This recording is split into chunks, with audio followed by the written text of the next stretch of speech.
Olá, fala meu querido, certinho com você?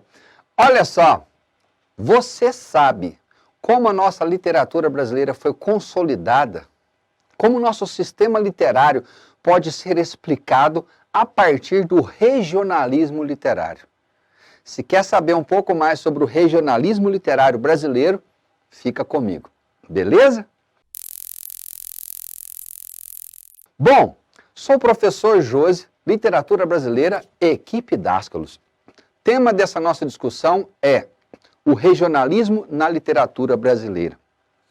Falar de regionalismo implica em duas tendências, uma histórica e uma literária, artística. Sobre esses dois alicerces, vamos falar sobre o desenvolvimento da literatura regionalista brasileira e como ela se converteu no sistema atual literário brasileiro de caráter universal. Do regionalismo ao universalismo. Vamos lá compreender como foi este caminho. Meus queridos, eu proponho uma ordem, uma organização para esta viagem do regionalismo ao universalismo. Vou expor para vocês aqui como o sistema literário brasileiro está fundamentado nessa radicalidade regional. Acompanhem comigo um esqueminha para orientar a nossa aula, a nossa temática, a literatura regionalista do Brasil. Olha, vai por mim, meu caro, nós temos uma frequência dessas literaturas espalhadas nas avaliações, nas provas por aí. E mais do que isso, compreender a literatura regionalista é compreender-se como brasileiro. Vamos lá? Acompanhe comigo. Tema da nossa aula, regionalismo na literatura brasileira. O que importa aqui, meu querido, primeiro é colocar em discussão, meu querido, o que é regionalismo. Certamente você já leu alguma obra, já identificou com algum personagem ligado a uma determinada região do país. O primeiro impacto é esse. Falou regionalismo, eu penso que é uma literatura que cultiva os modos, os hábitos peculiares de uma determinada região. Será mesmo só isso? Bom, tomando como base o pensamento do crítico Antônio Cândido, eu conceituo aqui para vocês o regionalismo sobre uma perspectiva. Seria o regionalismo uma tendência inspirada no gosto pela expressão local e pelo sentimento do exótico? Tem a ver, sim. Quando eu começo a manifestar mais ou menos uma expressão local, os costumes de uma região, isso pode ser chamado regionalismo, é visto como uma tendência. Isso não é de hoje, não. O nosso crítico Antônio Cândido, em sua obra Formação da Literatura Brasileira, já consegue enxergar uma luz regionalista lá na obra Caramuru, do Frei Santa Rita Durão. Obra aí do período Arcade brasileiro, né? Estamos ali no final do século XVIII, começo do século XIX. Pois é, e para estudar esse tema, uma das maneiras é orientarmos pelo processo dialético do universal e do particular. Vamos entender que nós temos o particular como sendo uma região do Brasil e o universal como sendo uma atitude humana. Então, do universal, que é ser brasileiro, para uma atitude humana que é da arte, que é da existência. Vamos então passar por esse processo aqui para chegarmos em uma dica importantíssima para você. Meu querido, a tradição regionalista, ela é para o romance romântico, eu digo no romantismo, ela é para o romance romântico um alicerce, uma base, tá? É ali que ela começou. Vamos compreender que na literatura brasileira, essa literatura regionalista começa de forma assim forte no romantismo brasileiro. Para a modernidade, ela soa como uma maneira de compreender a literatura como um todo, certo? Quando eu falo em modernidade, eu estou ali a partir do século XX. Um outro detalhe importantíssimo no estudo desse tema tão complexo é que o estudo do regionalismo pode ser compreendido sobre diferentes aspectos. Ou é o aspecto literário ou o aspecto extraliterário, que aqui nós chamamos de campo extraliterário e campo literário. No campo extraliterário, eu compreendo o fator histórico, né? Quais foram os personagens, né, os episódios da história do Brasil que têm uma relação com o regionalismo. Isso é importantíssimo para, no caso de uma questão intertextual. Tá? Quais foram os estilos de época, né, os momentos da literatura brasileira que mais identificaram e mais trabalharam com o conceito de regionalismo? É isso que veremos agora. Vejamos uma coisa, do ponto de vista histórico, nós conseguimos enxergar pela leitura dos críticos da literatura brasileira que lá em Frei Caneca, lá na Confederação do Equador, nós já conseguimos enxergar aí uma visão de que o Brasil é múltiplo na sua cultura. Afinal de contas, por esse viés extra-histórico, citando aí personagem Frei Caneca, nós compreendemos que o Brasil é um grupo de nações diferentes. E a partir dali eu começo a ter o chamado nacionalismo pitoresco. É aquele que começa a investir nas imagens, na fauna, na flora do Brasil, ok?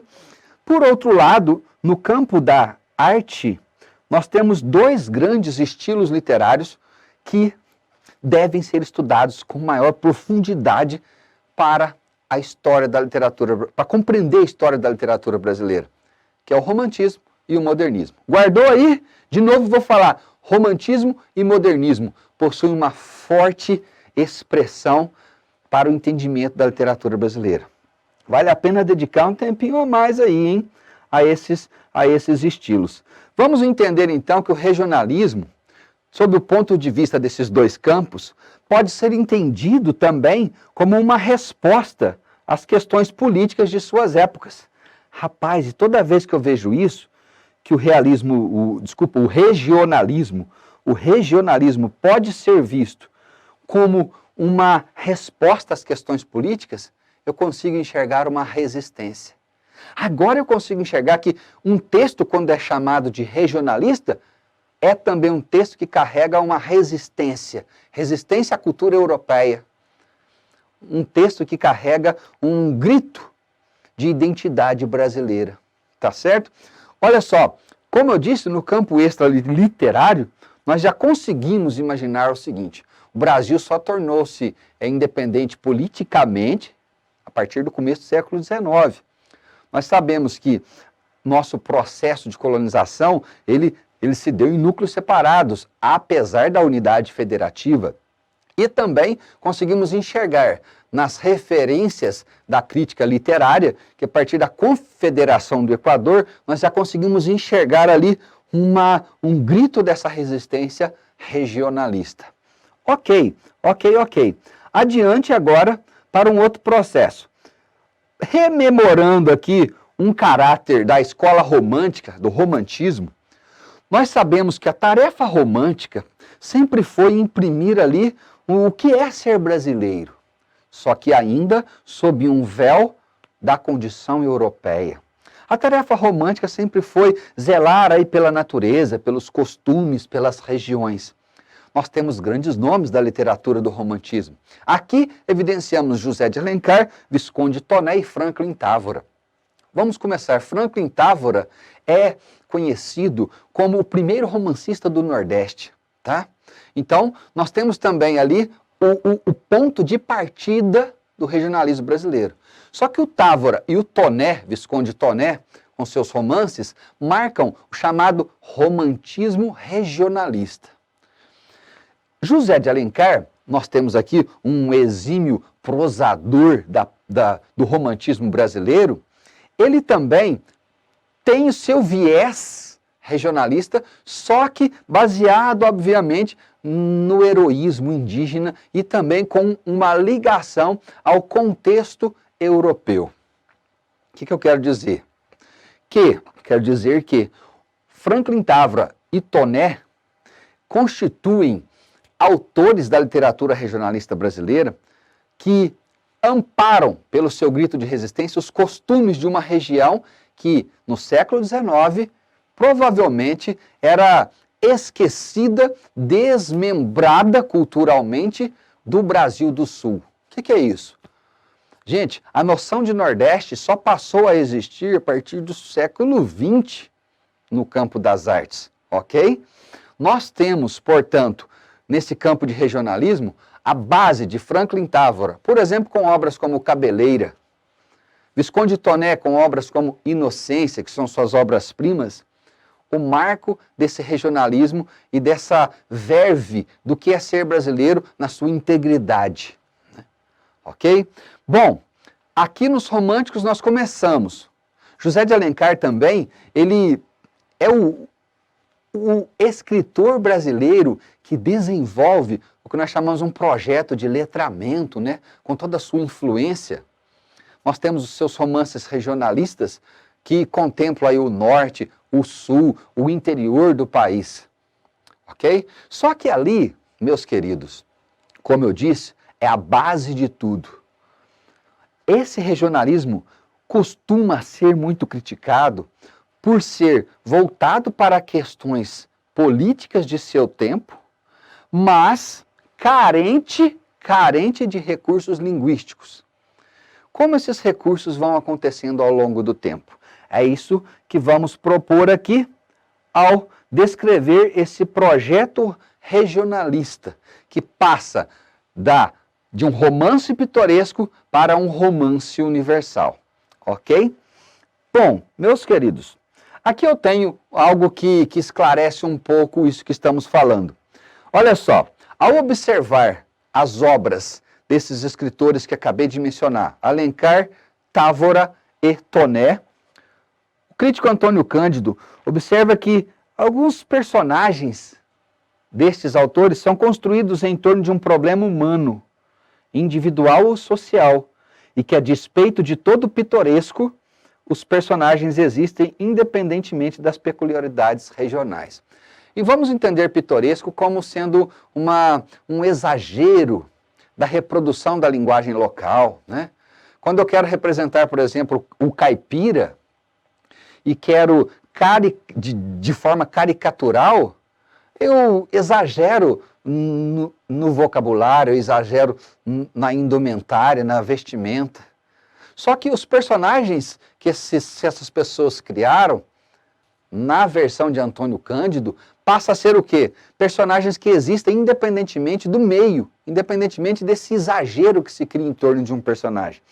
Aqui nós vamos considerar o início do nosso romance brasileiro, que passa por uma evolução que, por exemplo, nós sabemos, depois desse viés romântico, nós entramos, meus queridos, num viés realista, num período realista. E aqui a maturidade também acompanha.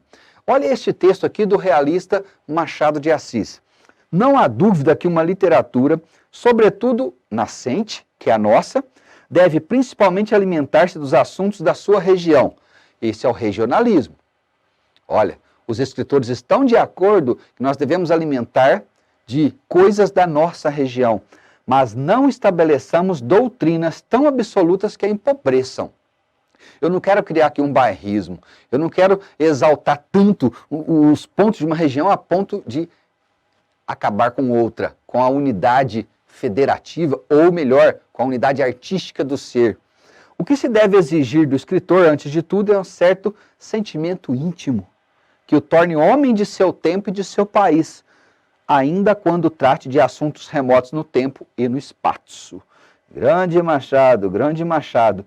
E aí, eu vou dar um salto. Como eu disse, o romantismo é um estilo importantíssimo para o estudo do regionalismo, porque é ali que ele começa. Mas ele vai crescendo, vai maturando, assim como todos nós, adquirindo experiência a ponto de os próprios românticos, como o próprio autor José de Alencar, reconhecer a maturidade do sistema literário brasileiro. E aí chegaremos nos modernistas. Você lembra bem, quando eu falo em modernismo, eu falo aqueles movimentos artísticos que começaram de uma forma assim, totalmente anárquica, né?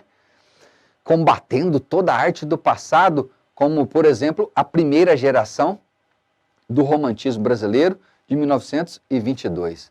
Enquanto nós temos no romantismo processo de independência política, nós teremos no modernismo o processo de independência cultural. Então, só no modernismo nós começamos a caminhar para essa independência cultural, deixando de lado as influências europeias. Só um detalhe, lá no romantismo nós falamos no sentimento de lusofobia, que é o excluir tudo aquilo que poderia ser da cultura de Portugal, função talvez do processo de colonização. No modernismo, esse sentimento de lusofobia cresce e atinge o estágio de xenofobia, né? Onde eu começo a deixar de lado tudo que é estrangeiro para buscar uma identidade própria da cultura brasileira. Vamos ler aqui, ó. Na fase de pré-consciência do subdesenvolvimento, ali pelos anos de 1930 e 1940, tivemos o regionalismo problemático, que se chamou romance social, indigenismo, romance do Nordeste, que já não é exclusivamente regional. Ele nos interessa mais por ter sido um precursor da consciência do subdesenvolvimento. Ok. Para você ter uma ideia, nessa primeira fase modernista nós temos já um poema de Mário de Andrade que denuncia essa diferença cultural entre o Brasil do Norte e o Brasil do Sul. É o poema Descobrimento, acompanhe comigo aí. Abancado à escrivaninha em São Paulo, na minha casa da rua Lopes Chaves, de supetão senti um friume por dentro. Fiquei trêmulo, muito comovido com o livro Palermo olhando para mim. Não vê que me lembrei que lá no norte, meu Deus, muito longe de mim, na escuridão ativa da noite que caiu, um homem pálido, magro, de cabelos correndo nos olhos, depois de fazer uma pele com a borracha do dia, faz pouco se deitou, está dormindo. Esse homem é brasileiro, que nem eu. Sentiu? Esse homem é brasileiro que nem eu, o cara que estava no norte. Diferente do cara que estava no sul, que estava estudando, que estava bancado a uma escrivaninha, que estava no ambiente urbano. Aqui nós enxergamos no poema um contraste entre o meio urbano e o meio rural, o meio urbano e o meio sertanejo. Então, a literatura regionalista ela atua como uma quebra de obstáculos, tá? Evidenciando a cultura brasileira. Ela atua como uma fonte de resistência. Olha só que coisa louca, meu. Passando aqui, nós temos o aspecto de maturação. A segunda fase do modernismo brasileiro foi conhecida como fase social. Nela, nós temos a exaltação de uma grande parcela da literatura do Nordeste. Vai por mim, é ali que encontramos, por exemplo, Jorge Amado, escritor da Bahia. É ali que encontramos Graciliano Ramos, da Alagoas. É ali que encontramos também José Lins do Rego, da Paraíba, Raquel de Queiroz, do Ceará. Nós temos, além de outros escritores, esse grupo da literatura do Nordeste que atua como sendo uma consolidação, consequência do regionalismo que começou no romantismo. E caminhamos, sim, para o ponto crucial da nossa evolução, que é a terceira geração do modernismo, ou ainda conhecida como geração de 45, onde o regionalismo pitoresco, bairrista acaba, né, morre, para a exaltação de um regionalismo que não é tão regional, como diz Machado de Assis, mas que já fala de sentimentos universais, que é o caso de Guimarães Rosa, né? Nós temos, por exemplo, na publicação de Sagarana, em 1946, e de Grande Sertão Veredas, em 56, essa constatação. O que vemos agora, acompanha comigo aí, sob esse aspecto, é uma florada novelística marcada pelo refinamento técnico, graças ao qual as regiões se transfiguram e os seus contornos humanos se subvertem, levando os traços antes pitorescos a se descarnarem e a adquirirem a universalidade. Então, meu amigo, a universalidade da literatura brasileira é conquistada num longo processo do romantismo ao modernismo. E quando eu falo modernismo, até alcançar aí a prosa poética de Guimarães Rosa. Ok? A grande tendência é você olhar essa tela que está aí para você, ó, e saber que A literatura regionalista brasileira foi a base, o alicerce para fundamentar a nossa literatura que se tornou a literatura universal. Afinal de contas, o sertão do senhor Guimarães Rosa não é um sertão somente mineiro, é um sertão do campo da arte, ok? E aí nós temos a maturidade da nossa literatura que alcança não só o aspecto regional, mas o aspecto também linguístico, transformando-se em arte literária. Volta comigo aqui, beleza? Interessantíssimo isso. E deixo aqui esta lousa para resumir o que falamos de hoje.